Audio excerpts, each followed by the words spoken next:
Are you back to work? Oh, yeah. Everything. I had 10 weeks off. Everything sort of get back to normal or no? Yeah.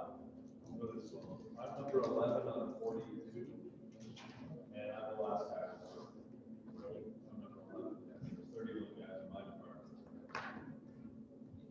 Because I get a couple pilots, they pull it in. I got a couple guys, they got to go back and retrain, them mostly tell, and they just don't know what to do. Yeah, one of the pilots loves to get trained. All of them. I got all the plane parts, everybody's all in engine breakdown. And he says they're retraining on engine leasing in Canada, and by the we're training on these engine leasing, they're going to pull a bunch of the big airplane. The big airplanes aren't being named, they're going to start buying all those stuff. Canada's just some of the big airplanes, just the carbon plates. Well, we'll get it from that.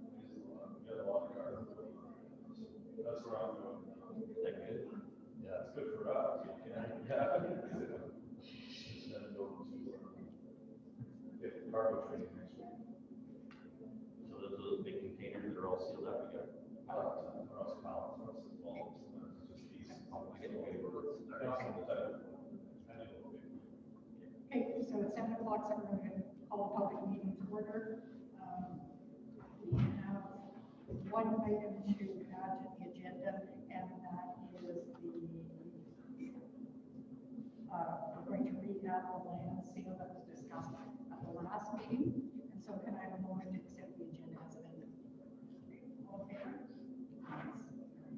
Confirmation of September the 8th special council minutes in errors or omissions. Why is there not a motion to accept those? Okay, all in favor? That's carried. Business arising. Well, before we go into the business arising from the minutes, just want to go over, I guess, a couple of housekeeping. 1 second here, I apologize. So last meeting, I feel that some of the members of the public got more respect than council did. No matter whether you're for us, against us, wish we were 100 quartered, we did earn our spots here by elected people of Crossfield. So by virtue of the chair that I sit in, I'm going to control the meeting, and so I would appreciate if we get some respect. All of us here were elected, and we'll get, if it gets out of hand, there's going to be one warning. So just so we're all aware of that. Business arising from the minutes, the RFP for Human Resources Master Staffing Plan Administration. Yeah, just a little bit of background for the benefit of the community and the candidates who are hoping to join us in, I guess, 6 weeks now. When we rebuild our numbers to the standard 5 candidate or 5 councillors, obviously this is an important time where we reset and reevaluate some strategic priorities for our community. The economy has changed. COVID has had an enormous impact on a lot of things. There's been some very substantial policy changes coming from the senior levels of government that are going to be impacting us. It is an appropriate time to engage a strategic planning session, a strategic reset, because a lot of the assumptions we had a year ago or 2 years ago, they're simply not valid anymore.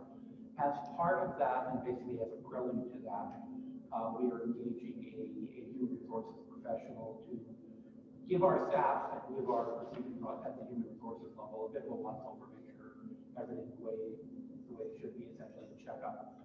But more importantly, we need to have a strong strategic plan in place with respect to our staff as it relates to the overall larger strategic plan.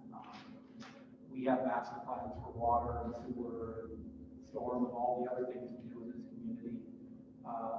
Modern, progressive best practices for overall management is to have a grand strategic plan for our staffing.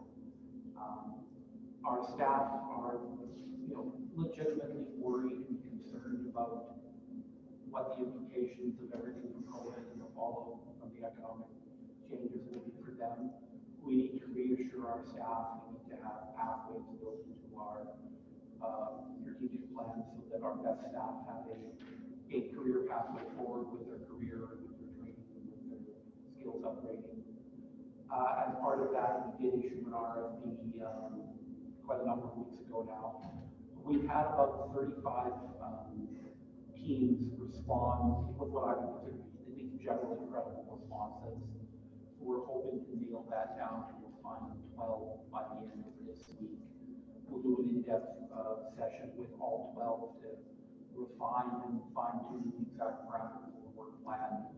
We'll bring it down to 4, and then we'll bring it before the council, and council will pick a final contractor to be essentially a teammate going forward as we head into the overall strategic review. I'm quite pleased with the response. We've got some very, very solid companies step up to the plate. And that's really my opinion. Okay, thank you. Financial reports, checklisting, and accounts receivable were attached to your package. Any questions, concerns? If not, I will accept those. All in favor? That's carried. Business arising from mayor and councilors' business and committee reports. Do we need to get to the agenda? We did have the water commission meeting. Business as usual.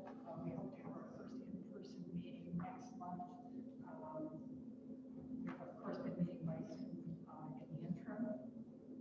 And something that we have been asked about before, just while I'm waiting for responses from some of the public, came across Facebook. Ended up being a Zoom meeting, and it was headed up as what is the role of white people in anti-racism. A group called Surge, S-U-R-J, out of Ontario was hosting the meeting. Some very interesting things that came out of there. They talked about white privilege and how it is so ingrained in the whole social structure that we don't even recognize it. One kind of acronym you may hear a lot of in the future is called BIPOC, stands for Black, Indigenous, and People of Color. They are very active right now in Ontario. They expect by the end of the year to be able to remove police from all schools, and then they'll move on to moving police out of communities. They feel that every area of life as we know it that has anything to do with white civilization is built on white privilege. So when they talk about things such as the migrant workers who were here, our economy depends on them, but when COVID hit, there's no safety net for them. And so they support 11 groups that they reference, and this would give money directly to the people. There's no qualification requirements, and so they feel that government is an impediment to reaching the people that need the assistance rather than being an assistant to reaching out to them and getting the money where it needs to go. They talked about the toughening laws on sex traders. They feel that that impacts the victims more than it does the people that are in charge of these sex trade workers, and that the definition of a sex trade worker and all sex-related offenses is a moral judgment again by white privilege. So they have some really interesting thoughts and philosophies of many different things. It was also partially a fundraiser, and their challenge to, now they ended up with a lot of people on this meeting. They ended up with about 2,200 people, which was many more than they expected. Part of it was a fundraiser as well, and the challenge was that you had to, that they asked you to contribute at a level that made you uncomfortable. And so the reason for that was that anti-racism should be uncomfortable. So they started, and I think it was probably about 20 minutes, half an hour, about a 2.5-hour presentation. That was the fundraiser. And they started with requests for donations of $20,000. So it was, they had some high aspirations. By the end of the fundraiser, they were just over $230,000 that they then split between those 11 groups. Now, I have not taken the time yet to do research on those 11 groups. They're mostly focused in Ontario, so it would be something that I would be looking for out here to see if there's anything comparable. When they talk about defunding the police, that is exactly what they're talking about. They're not talking about reallocation or retraining or anything like that. And then online news, is UC and MRU. Faculty there is talking about holding an event as well to get the police removed from those two facilities as well. So very interesting information coming out of that. That was one of 3-part series. So I'm not sure I'm going to be able to catch part 2. That's upcoming, and I've already committed to something else, but certainly very interesting information. So I'll just give you that as an update. Before I go to the other two, and it'll be part of administration and operations update. One of the questions asked at the last meeting had to do with offsite levies and cost recovery. And so some of these things that I'm just going to refer to quickly will be covered more in the presentation. But some of these started last term and go into this term. Administration was tasked with trying to find cost savings. There was a renegotiation of the waste contract, which saved a substantial amount of money. Administration challenged the findings, that was historical findings of engineers on wastewater capacity. During this term, money was allocated for a flow meter. The calculation by the engineers was found to be incorrect. Had we gone with theirs only, we would not have been able to expand our community because according to them, we were at capacity. In essence, we were not at capacity. So that was a huge savings of money as far as having to upgrade. Started also last term was a request for a water audit on what we pay the water commission for water coming in, what we actually sell, and if and what the differential would be. Based on that, we found some significant water leaks and still working on a few more. The option of providing tax receipt as part of the cost for the CIBC was a totally an administration thought to see if they would accept it. They did. There's huge cost saving there as well. Those few items just on their own close to $1 million. And so with administration tasked with looking for options, then things such as cost recovery for all the services put in on the east side of railway here would not have been left off the table. So I just throw that out there because that was a challenge issue in the last meeting. And so given time to correlate my thoughts and put them down on paper, I provide that to Deputy Mayor Price. Lots of things have been talked to a lot of people, but nothing you reported. Okay, Councilor Hudson.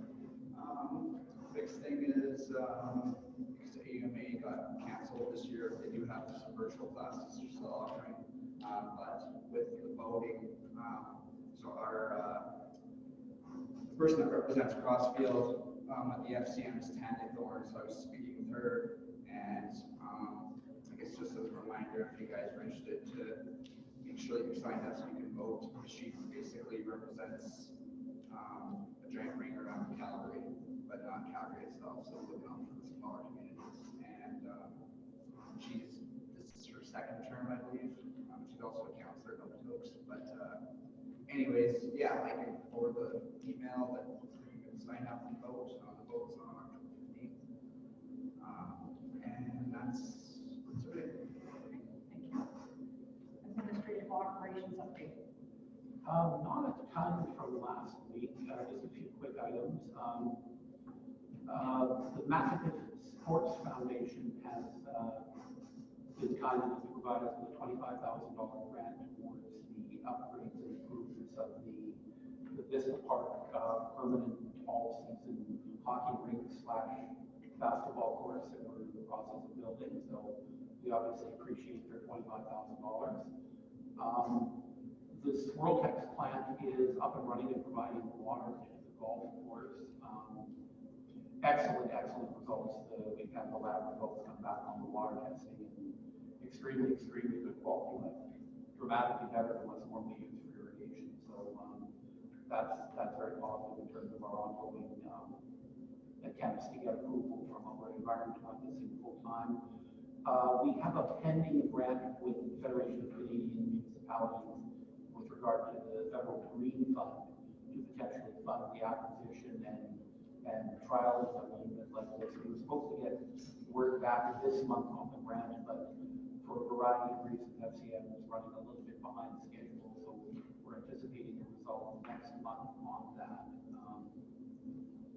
Hopefully some good news coming up. We've been engaged pretty aggressively in the last couple of weeks with a developer who's looking at doing a quarter section scale development similar in scope to what Dream was doing. They're getting pretty close to the go or no go point on this thing. They've been doing their due diligence in terms of engineering studies, utility capacity, et cetera. Hopefully when we get our two new colleagues, we're up to 5, we'll have a nice big project for them to consider going forward. That's really about it in terms of what I have for updates. I'm not sure what the appetite is on this. There was a question regarding how offsite levies and other things turn into cost recovery for some of our big projects. I'm happy to give a little spiel, or I'm not happy to give a little spiel. Did you do a presentation? I haven't got a PowerPoint ready to go, but I mean, it can be described verbally fairly easily, or if council wishes something more formal at our next meeting, I'm happy to go that way too.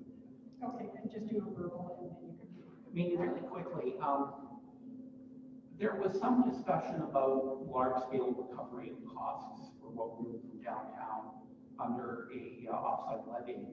And the reality is that the way that offsite levies work and the regulations with respect to offsite levies make the ability to recover costs off that project and download it onto larger development, it's not really practical. The rules changed fairly substantially a number of years ago as a result of a number of court cases.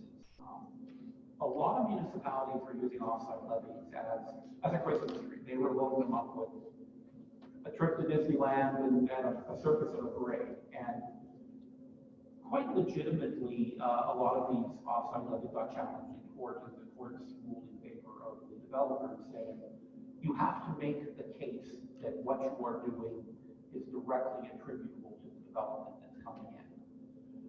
There's really 4 areas that you can take an offsite levy on, and the term they use is benefited lands. With regard to storm management, very, very, very little of it is recoverable through an offsite levy, because obviously improving the drainage in the downtown core, it doesn't help green development, it doesn't help Potts Landing, it doesn't help Iron Landing. There is no benefit to them for what we do.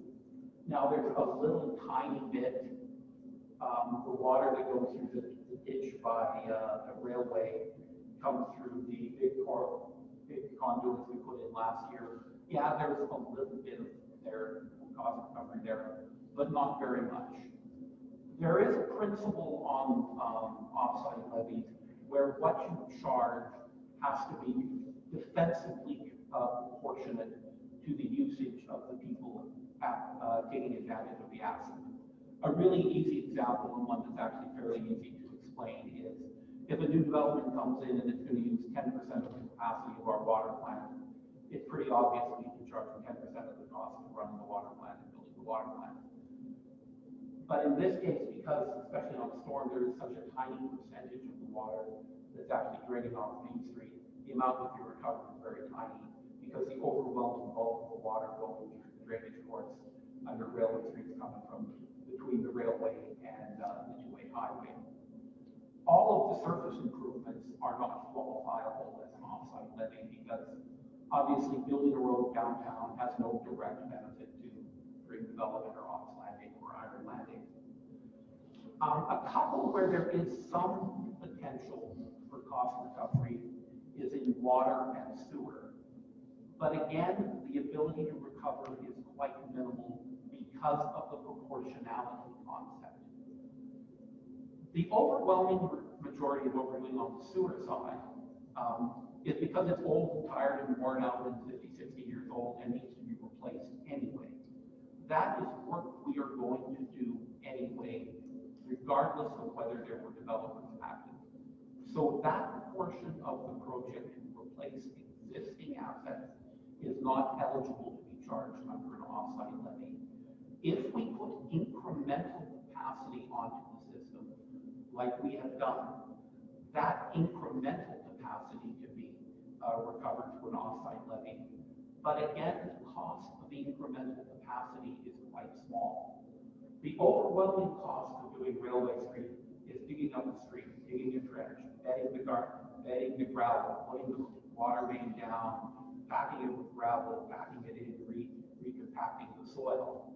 The cost of going from a 12-inch pipe to a 15-inch pipe or 18-inch pipe, PVC pipe is cheap. The incremental cost of upsizing is quite small. That's why we always upsize, because it's cheap. You're in the ground anyway, and it's like trivial sums of money in the big picture to go from a pipe this big to a pipe that big. There's also a problem, and this is in my view a flaw in the way the law and legislation and regulations are written. You're almost discouraged from doing aggressive upsizing because it makes it more difficult to recover costs. If I put a pipe in the ground that now carries 100 liters a second of sewage instead of a 50 liter per second sewage pipe, the percentage of usage of that pipe by a new development goes down because the usage of the new subdivision is what it is, but it's out of 50 instead of being out of 100 now. Because the pipe is bigger and has so much more capacity, the percentage utilized by the developer actually goes down, which reduces what I can charge them in terms of an off-site levy. We have gone with a different approach in the town of Crossfield with regard to cost recovery from developers, utilizing a tool called the development agreement. When a developer comes in, they, as the name implies, we enter into an agreement with them where we define what they're going to build in terms of contributed assets to our municipality. And we've been able to get very good success having developers build infrastructure on behalf of the town of Crossfield rather than the town of Crossfield funding the money. A really good example is the Iron Landing subdivision. That's a big lift station. That lift station is substantially larger than anything Iron Landing by themselves will ever use. It's roughly 80% of the capacity of our main lift station that actually handles all of the sewage in all of our town. That lift station will support the balance of Iron Landing. It'll support roughly a third of Knox Landing. It'll support the Sept lands. It'll support the Concha lands. The developer built it, 100% developer funded, not a nickel of town of Crossfield money, except I think we gave them roughly $40,000 to make the pumps bigger, but we made a very, very small contribution to it. What we did give to the developer is something called an endeavor to assist, which is essentially a legal mechanism to transfer the offsite levy to the developer. When the new development comes in, they will pay a proportional share of the capacity of that lift station to the developer who paid for it going in. The reason we do this through an endeavor to assist and a development agreement is, first of all, the town of Crossfield doesn't have to front the money. We're not a cash-rich municipality spending enormous sums of money fixing our own infrastructure. Frankly, we don't have the money to speculatively fund infrastructure going forward for future developments. So we're trying to save taxpayers' money that way. We are also transferring the risk. If we go out and spend a whole bunch of money upgrading something in the hope that the developer comes in down the road, maybe we get our money back and maybe we don't. In this case, the developer has taken all of the risk. If the lands develop out, the developer gets their money back. If they don't get if those lands don't develop, the developer doesn't get their money back. Again, a transfer of risk from the citizens of Crossfield to the developer that's come in. There's other examples of that as well. The global water system for Vista Crossing subdivision and also the Hawks Landing subdivision, which we hope ultimately will be roughly the same size. The infrastructure in terms of water has been pre-designed by the town's engineers, signed off on by the developer, so we know exactly what's going to happen. And when Dream put their first phase in, they paid for making the water mains a lot bigger because obviously we normally not only want our water system to support the the Vista subdivision, but when Knox Landing to the north goes out, we want to support that. Again, rather than the town preemptively going out and spending a lot of money on water mains that we hope will get used, but we have no guarantee will get used, we have the developer fund the cost of them with the assurance that should there be future development, they would recover their money back from subsequent developers. So we feel that given the reframing of the way off-site levy bylaws have been reshaped by the courts and also amendments to the Municipal Government Act, and also the fact that again, we're a cash poor municipality, we don't have a lot of cash to go out preemptively and speculatively. We feel that that's a better approach. We do have an off-site levy budget bylaw in place. We will be reviewing it with the new council. As much as we'd like to believe that off-site levy bylaws are some hard and fast scientific calculation, they're also a political judgment. And that'll be a political judgment that the five new councilors will have when they get in here. If you set the bylaw too high, you get no development because people can't afford to build. If you set it too low, you're essentially subsidizing developers so that they can develop on the backs of your ratepayers. Where the magic number is between being pro-development and protecting your citizens, I wish there was an absolute definitive mathematical formula. There's a substantial political judgment in there as well. So that's the quick synopsis. I probably will be putting together a bit of more formal presentation for the incoming council. Once I get that ready, I'm happy to share that with anybody who wants to look at it. And administration, do you also want to speak to the land sale? And if you want to go over the legal advice that we did get. Yeah, I there just was want to some- finish with the there previous was two. some- Just 1 second. The previous two councils have sold property as well. Same process as this request came in. And so do you want to speak to that? I guess I'll just directly read into the record, and I would ask council's consent for legal advice to be contained within the minutes. Good morning, Sean. Sean is the town lawyer. A quick question for confirmation. The town has received an unsolicited offer to sell a small lot of land located in Rockingham County, which the town owns. The professional judgment of the town's provincially accredited assessor is that the offer is consistent with fair market value.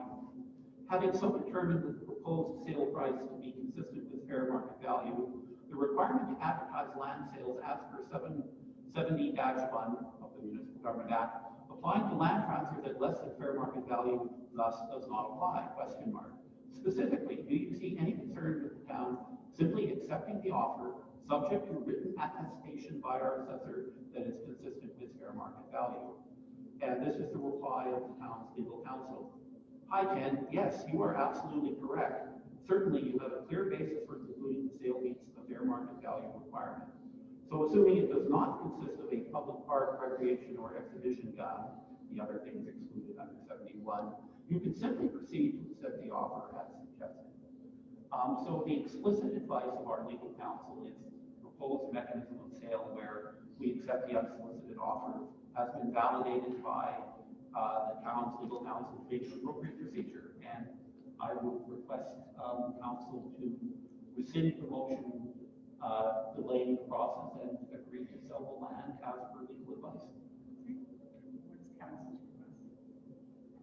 No. Okay, so who wants to make a motion that we go ahead with the sale? I'll make a motion. Okay, Go ahead with the sale of what? Southwest 2728, Northwest 5th, containing 1.51 acres more or less. Yes. Okay, all in favor of that motion? That's carried. We have nothing under closed session. Correspondence is listed. Upcoming events, of course, next Tuesday is the candidates forum, so I certainly encourage everybody to register for that. Lindsay, how are we making out with people registering? We have about 20 people. Pardon me? We have 20 people registered. 20 people registered. And I'm sure they'll be available in no time.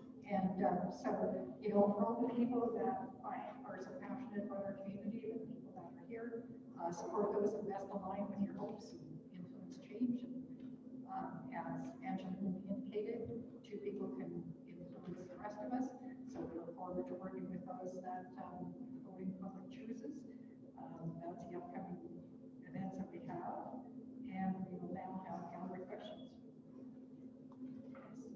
This is the land sale you guys just voted on. Yes, we did that once, and it was in our first term, and, Price sold the land. I'll get the Glenn price, it wasn't council. No, it wasn't at the time, no, it was Glenn Price. You guys asked me for a price and I gave it. Yeah, and you did, and we said afterwards, we all realized, because there was a big outcry in town, that we should have put it up for general tender, and we said at the time that we would. Yes, it is legal, can you do that, but it doesn't make it right. There's a difference between what's right and what's legal. Technically, yes, you can do that. Is that a moral thing to do for the town? I highly don't think so. How much is it worth? Did you figure it out yet? Sorry. Did you figure out what the offer is? Do you even know what you're voting on? So what are the numbers? We have. Why are you looking at him? Because we did. You voted on it. What are the numbers, Joe? No, No, the question's I'm directed asking at you. you, Mayor I'm Tennant. asking you. No, I can defer the question to who I. Okay, Shorty, do you know? Yeah. What? I don't know if it's legal for me to tell you it's a business deal. Why wouldn't it be legal? I don't know, I don't say anything because. What do you mean you don't know? You can defer the answer to administration. I know that I'm a manager, and he's the manager, and I ask him what to do. He makes it legal, I do what I do, just like you guys did when you said. No, we questioned what he did, Shorty, and we read over the information and knew what was going on. I know what it's for, I know what it'll sell for, and I know it's a good deal. And I know what The question has been passed to administration. There is still a little bit of haggling going on. The offer they have made is as per our provincially accredited assessor, consistent with fair market value. When we come to a final number, obviously that will show up as the exact sale price. Wow. So how can you agree to the sale when you have not money? Pardon me? How can you agree to the sale when you have not money? Because the original offer is reasonable. Wow. Is that final sale number going to be public knowledge to do so there? When a land sale is made, I mean, if you'd like, we can come back and just announce, I sold this piece of land for X dollars. It also shows up in our audited financial statements at the end of the year, so I'm happy with either or both alternatives. And we'll make it available as a standalone number. Okay, when the transaction concludes, by the way, the transaction shows up in land title, so you can look it up anyway, but yeah, we'll bring that. As a resident of Metro that waiting for the 2020 provincial. I'll make a motion that it is a standalone piece of information. Okay, once the offer is accepted and sealed and done, we'll bring it back. Happy to do that. Evening, Mayor Tennant, Council. I have a question regarding the municipal stimulus program that was announced by the provincial government on July 28th. I read through the minutes and I haven't seen that council has approved any projects for that funding. As the funds and the expenditure will be out of the scope of your current capital budget, it's necessary through the MTA that council make a motion on those expenditures.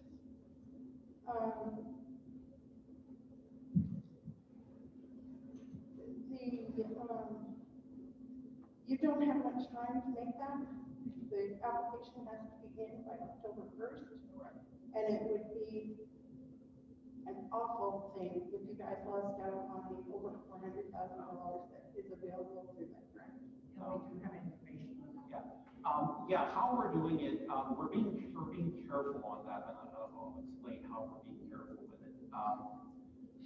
We have to have the application into the province by, I believe it's October 1st, it might be September 30th. Anyway, we have already got our paperwork in.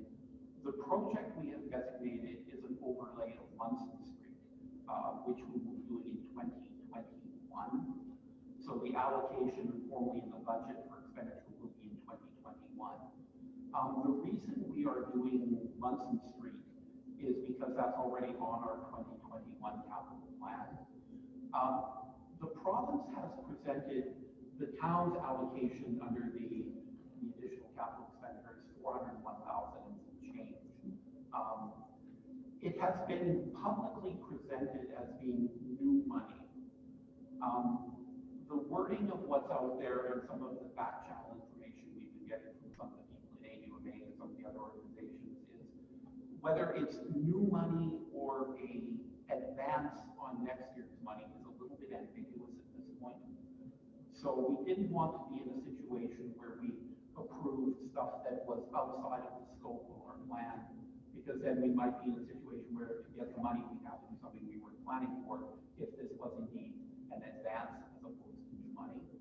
So we protected ourselves by having a program in 2021 that qualifies under this year's guidance. And if indeed it is new money, the 2021 council will have, or the new council for the 2021 budget year will have the delightful task of saying, hi, what $400,000 worth of new stuff do we want to do? But if it turns out that this is a advance as opposed to actually being new money, we'd be in a situation where, you know, we're doing something that's consistent with our long-term plan. We're not having to scrap But it. you neglected to mention that in your horror story last.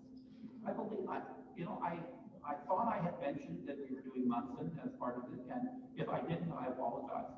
And maybe make note of it for your next, Yeah, I'll make sure that's formally presented in my next report.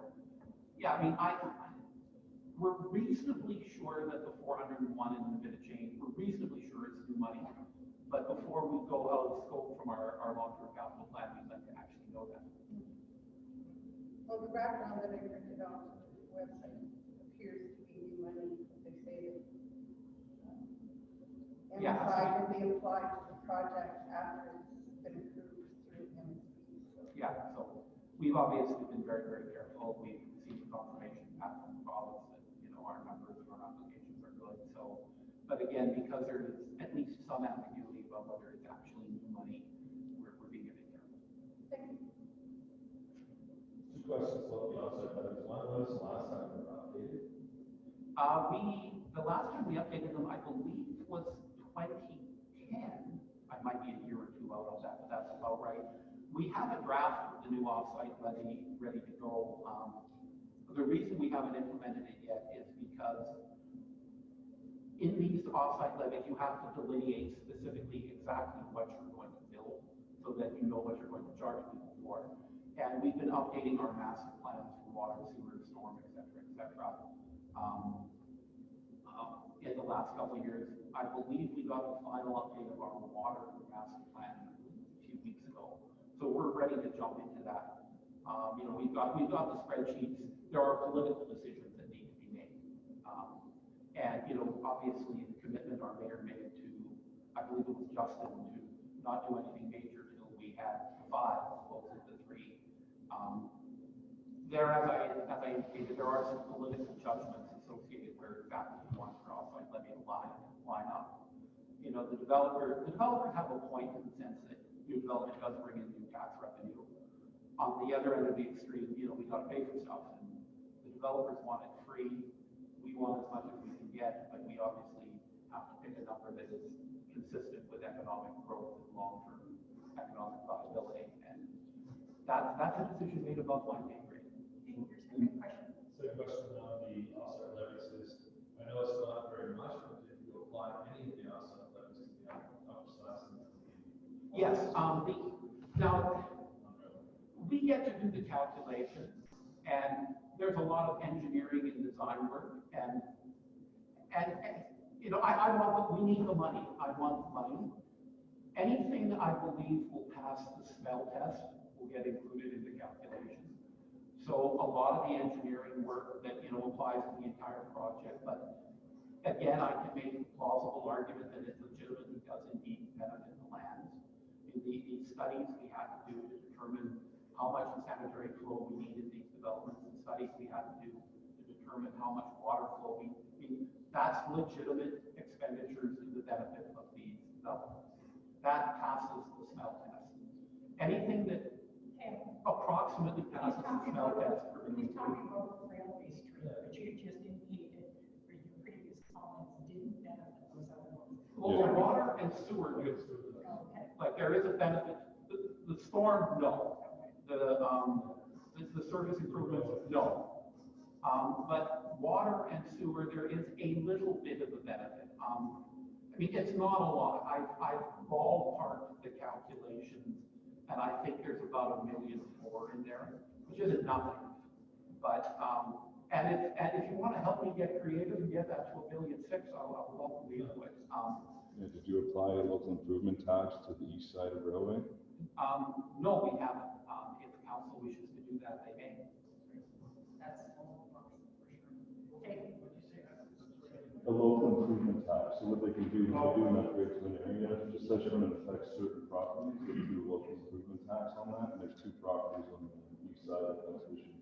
From not only that, but also the stormwater addition of the extra piping that went underneath the railway, because there was only an issue with some of the down piping, the excess would have been an over and above the expense.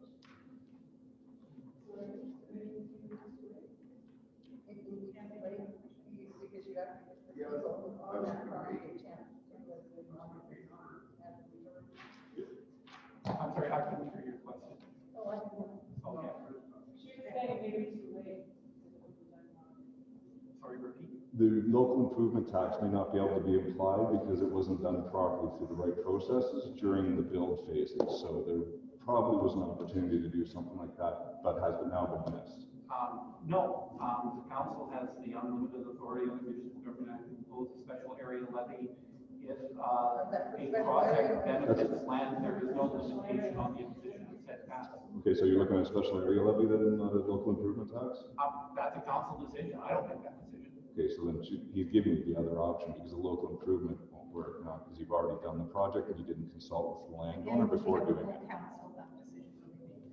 And special area levy is essentially the attempted process. Dan had a question. Yeah, sure, I just wanted to make sure everybody else got their stuff out. Prior to the break, you guys were talking about parking amendment, residents with pathways, so I'll get back to that, I'm gonna list everything else so I don't forget. I wanna know if you guys are gonna put that on the motion or not. Right now with all the stuff on Main Street, Ross Place is picking up a lot of debris. I've talked about street sweeping, I'm out and about, but I don't see it in the areas that are bringing the most debris. Trucks come in and out from the dirt to Ross and the others, don't be sweeping some area that's not dirty. So let's get that in check and see if we can get our town crews to sweep up after the crews, because there's a lot of dirt on the streets everywhere. And you all know that I'm a cannabis fanatic and a guru. I'd like our town to revamp the cannabis laws, look over them and bring them up to date for medicinal users, as well as look into the possibility for people who rent that want to consume recreational cannabis that cannot legally. We should look at some sort of consumption site for those people as well. We get together one day and give us a clean on that stuff? Yeah, sure. It's on every bylaw, look at the medicinal amendments, Calgary bylaw, look at the medicinal amendments, and then Edmonton, you can smoke it anywhere freely as long as you're respectful and courteous. Thank you. Thank you. Dan, are you okay with? Right. I've already talked to Dino on this, and yeah, what is asking is reasonable. Essentially, you permit exemption to somebody that's, the medical requirement for it, and they have some magic number that you can look up at the federal government to confirm that they did less and smoke and stuff. It hasn't been a problem. Like we've had no issues with this, so. Well, we can So we'll certainly certainly- take that out of the rural council again, if that works for you. The part we've not brought back yet, the reason being that there's a lot of information out there. And so to try and find that balance as to what works, I understand the concern the person raised, because if there's something right in front of your personal sidewalk and you don't have a sidewalk like the town sidewalk, does create some problems. But what the best solution is, we're still looking at.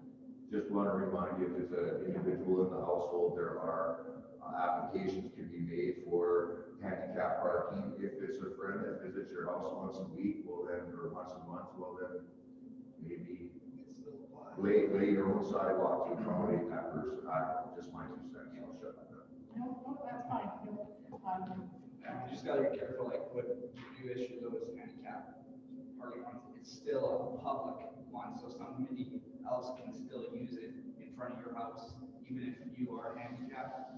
Fortunately, it's not like a private parking spot on a public road. yeah, as long as you've got a placard, that means that you can park in any handicap. Yeah, but as far as I know, if you have your handicap at your house and you decide to park there, I can get that towed because you're in a handicap registered zone that the government has. Yeah, as long as they, Like Jerry, the I asked handicap in my vehicle, then yeah. That's what I'm talking about. If it was that important, if it was that level of degree to the household, not somebody else's household, then they would have that in place in their household. The only problem with that is that Gary thinks that it's his own spot, and someone else parks it for handicap, Gary gets upset. No. It's not. That only happens once a year, I think.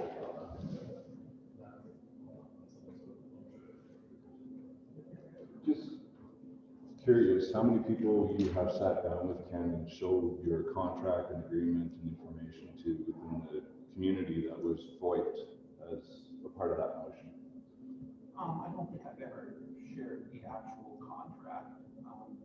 You didn't have Dan in your office on Friday afternoon and show him the information?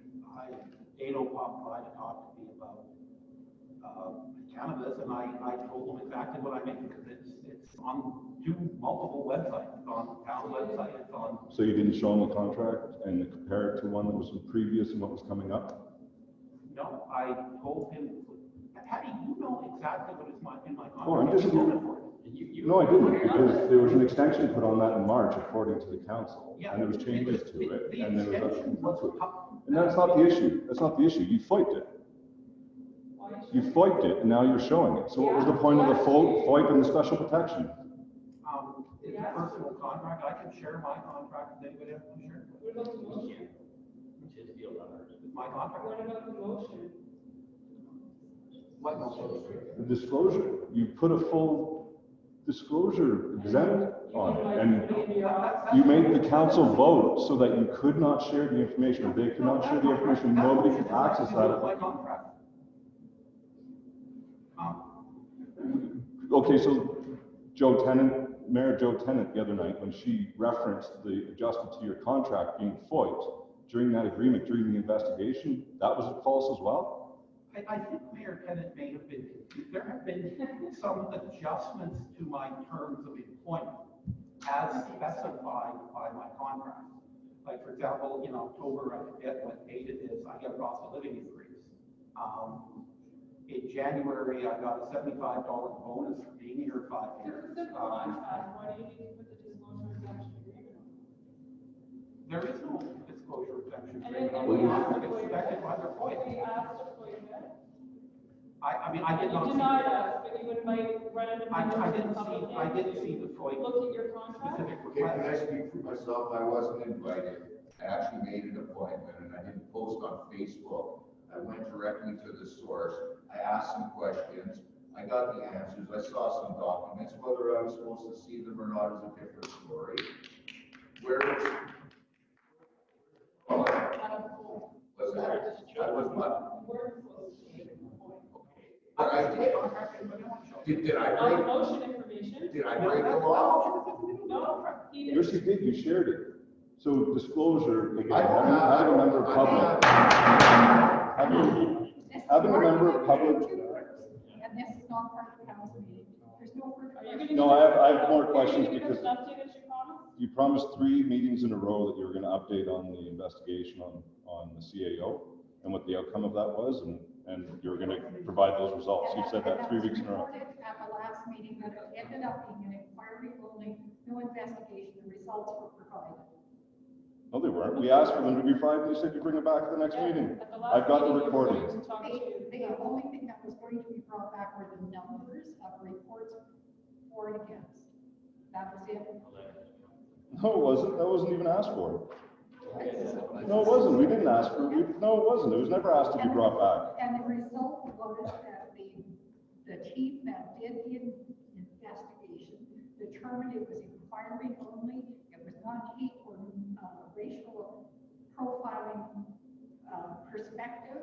It was an opinion only. The numbers that stated that were overwhelmingly more than the numbers who were concerned. The team determined it was inquiry only.